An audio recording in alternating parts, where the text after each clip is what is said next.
Keep politics out of your business. Please share that, spread that far and wide. How many times do I have to say this? In today's climate, today's society, when you take a stand one way or the other about a certain position, a topic, whatever, you instantly alienate at least half of your audience. If your customer acquisition cost is, let's say, $50, $100, you're willing to make that go up to 200? You're okay with that because you're going to virtue signal and be political? If your business is in politics, keep politics out of your business. Robert says, I hear you. Love it. Here, let me just read this to you. At a time when the legal question of whether the NFL just did it regarding Colin Kaepernick, if you're familiar with Colin Kaepernick, and people that don't even follow football here in the United States are familiar with Colin Kaepernick and his stand against whatever, social injustice or whatever, I don't know what it is. Regarding Colin Kaepernick and collusion is still pending, Nike has boldly followed its own 3 decades old advice. I've thought about collusion in just a moment. Don't go anywhere. In connection with the 30th anniversary of the iconic Just Do It campaign, Nike has unveiled an ad featuring Colin Kaepernick, quote, believe in something, end quote. The message superimposed over Kaepernick's face declares, even if it means sacrificing everything. It's a gutsy move for Nike, given that it holds the official apparel deal with the NFL. And guess what? That deal goes for another 10 years. Kaepernick isn't the only face of the Just Do It marketing campaign, but Nike's decision to include the player who has been shunned by the NFL and ostracized by fans is a gutsy one. I'll give you that. It is gutsy. It's also really stupid. And it's a clear statement of where the company stands on peaceful protests during the national anthem, one that surely will prompt some to insist that Nike become the subject of boycotts and complaints. Sure, I mean, boycott, complain all you want. I mean, that's fine. That's totally up to you, whether or not you want to do that. Here's my take on it. Nike, make shirts, make shoes, make hats, make water bottles. Hell, partner with Gatorade. I don't care. Do it. Isn't there a Nike sports drink or something? I don't know. Nike water or something? I don't know. This is really, really, really dumb. If I don't know who are Nike sales slagging? Is the stock tanking? Do they need to get this back in their name back in the forefront? By the way, Nike, a company, I don't know if you know this or not. Let's talk about business ethics. Nike, do you know the famous swoosh, right? You're familiar with the famous swoosh, the Nike logo? You know how much Nike paid to have that done? $35, a one-time payment to a woman, what was it, 40 years ago, 35 years ago, whatever it was. $35. No future royalties. It's true. Look it up. I have a real hard time taking a company that would do something so slimy that seriously. That's just me. So now Nike has put itself in this position with, putting Kaepernick out there and doing all this stuff. What is the upside of this? Did anybody ever stop to consider that? Again, if you're just joining, if politics isn't your business, keep politics out of your business. There are many stories over the last few years of businesses that took a stand one way or the other, and their company either suffered massive consequences for it, or they took off. Very few where they've actually taken off. This is, some would say risky. I say it's incredibly stupid. If I were anywhere near Nike, if I had Nike stock, I'd sell it, just because I don't want to associate with a company that would do such a thing. In fact, some would say wear Adidas. I mean, I'm a big Adidas fan. However, Adidas a few years ago pulled the same kind of stunt. I just knocked my stand over there. Everything's fine. I would love to hear your thoughts on this, but that's where I stand. I think this is incredibly dumb. Robert says, perhaps a very sly move by a competitor that infiltrated Nike. I really doubt that. That would be, you're talking weapons grade mole at that point. No, this was clearly calculated, clearly contrived, clearly had to go through multiple layers by multiple people, multiple boards, multiple meetings. I guarantee you, this was not a, hey, let's just put some graphics over his face and put that out. No, that just does not happen. That does not happen like that. Just not a very smart move. Hello, Nick Spinolis. How are you? So my question to you is, does this sway your opinion of Nike one way or the other? Now, a lot of people are going to say, oh, yeah, I love him for it. I think it's great. How many people are going to say, no, I hate Nike. I'm not going to buy any more of their stuff? That remains to be seen.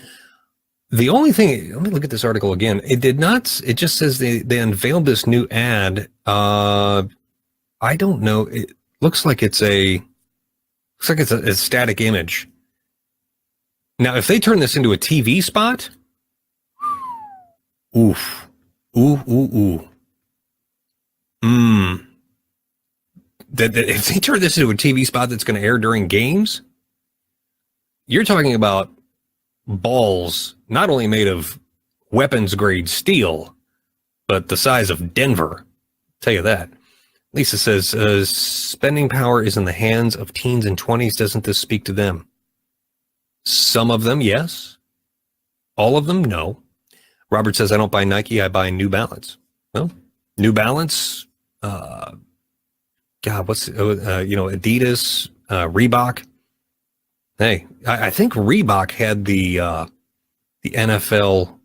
In fact, I know they did. Reebok had the NFL contract for a long time. And then Nike came in and, like they were on fire and just took over that account. And I mean, good for them. Yeah, Under Armour. Yeah, thanks, Bob. Yep, it's true. Under Armour. Boy, how's this sitting up on Park Avenue right now? Asics. Yep. How's this sitting over in Roger Goodell's office? Well, he's the NFL is just an unmitigated, unfiltered mess right now. So many problems. I mean, there's not enough money on the planet for me to go work over on Madison Avenue or on Park Avenue right now. Asics, yeah. Robert used to use Asics all the time. Yeah, I mean, the thing is, there's plenty of competition out there. Just not a smart move by Nike. And I don't care what size business you are in, if you're just joining. The lesson here is, if you want to get political, you're going to do so at your own risk. And by the way, yeah, stock tip, short Nike tomorrow. When it comes to politics, if you want to enter that fray, I'm going to tell you right now, you are doing so at your own risk. And there is nothing I can do to help you. There's nothing anybody can do to help you if you find yourself into a big fray and a fracas about, oh, well, now I got people throwing rocks through my window, or boycotting my store, or chaining themselves up to my door, or whatever. Ain't nothing anybody can do to help you except you. And that is to mea culpa for like a week, and then it'll eventually pass. You get that 24, 48 hour news cycle. Yeah, you're going to get this big blip, and you're going to make some people happy. You're going to anger some people. But man, oh man, why? That would be my question to Nike. If I got somebody from the board of Nike in here, why would you do this? Well, we want to talk about the social. Shut up. Go make some hats. Go make some shoes. Go make some shorts. Go make some shirts.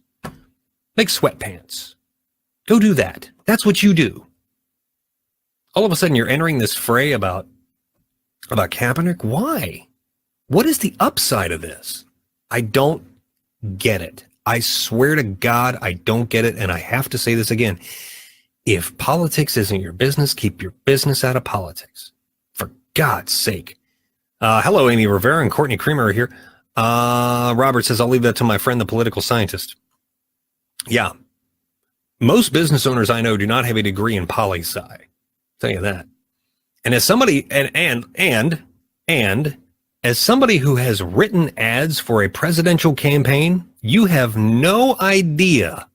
You have no idea the amount of research that has to go into writing an ad for a political campaign. And by the way, a political campaign I wrote ads for was in Ghana. Okay. You talk about corruption on a level which you cannot grasp. That's it. I'm going to tell you right now. So all these people that say, "Oh, I'm taking a stand." First off, nobody cares what you think.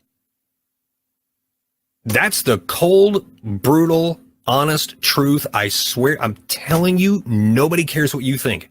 And the other part of this is, if you want to get, quote, political, then you better make damn sure that your personal Facebook page and your personal Twitter account and your personal Pinterest page and all of your socials are separated from your business. And only people that really know you can get on there and access that stuff, because I'm telling you, that will filter over listen to me. It is not June 28th, 2007 anymore. What do I mean by that? That was the last day before the first iPhone ever went on sale. When the first iPhone went on sale, the game, the paradigm, everything changed. Now you have every bit of recorded human history in the palm of your hand if you have a smartphone and an internet connection. It is not June 28th, 2007 anymore. People will find this and they can turn on you on a dime. So why would you do this? Why? And I seriously, legitimately mean that. And I'm seriously, legitimately asking that question because I know we won't get an answer aside from the corporate vomit drivel, glazed crap that Nike is going to put out there. I'm going to look at this article again, see if there's any quotes here from the people that concocted this. I don't see any. The deal was recently negotiated by Kaepernick's lawyers in his collusion case. Oh, collusion. Thank you for reminding me of that, me. Collusion is when you have everybody. So Colin Kaepernick is alleging that everybody in the NFL is colluding against him from getting a job. No. Collusion is when you have all parties involved specifically saying, we team together to make sure you don't have a job. Has anybody ever talked about his playing ability? You say, well, he got a team to the Super Bowl. Well, there are 21 other people on the field that would get you to a Super Bowl. So it wasn't just, quote, him. If you want to go back into NFL history, let's talk about Trent Dilfer and the Baltimore Ravens. Not exactly a stellar quarterback. So don't hand me this. How about the fact that he may just not be that good? You ever think of that? Collusion is such an interesting word. It absolutely is, Mindy. Amen. Let's see. Robert says, I wasn't aware of it, but, oh, hold on. Let me scroll up here. I wasn't aware of it, but I have suspicions, and I'll let you know of what I suspect is true privately. Okay. I'd love to know. Yeah, collusion is such an interesting word, isn't it? Isn't it? Isn't it? Weird. Yeah, if you're just joining, hello, Robert J. Moore. Robert J. Moore, by the way. Not colluding with Robert J. Moore, but I will tell you his book is outstanding, The Better Way Forward. Really, really good book. Pick that up. Great motivational. He's got a hell of a story, too. Really, really good. If I were Nike, I would pull this ad as soon as possible. And $5, if I had $5 in my pocket, I would actually lay it and show it up. Here, you know what? I'll go one better. I'll bet you 10 billion Zimbabwe dollars. Right there, 10 billion. See that? See that? $10 billion of Zimbabwe money. 10 billion. I'm going to bet you $10 billion that Nike turns this into a television campaign. That would be my bet. And if they do, they just doubled down on stupid. If politics isn't your business, keep your business out of politics. I will say it until I am blue in the face. And you have yourself a wonderful day, evening, or morning, wherever you might be watching and or listening around the world. And I will talk with you tomorrow. And this broadcast will end in exactly 3, 2, 1.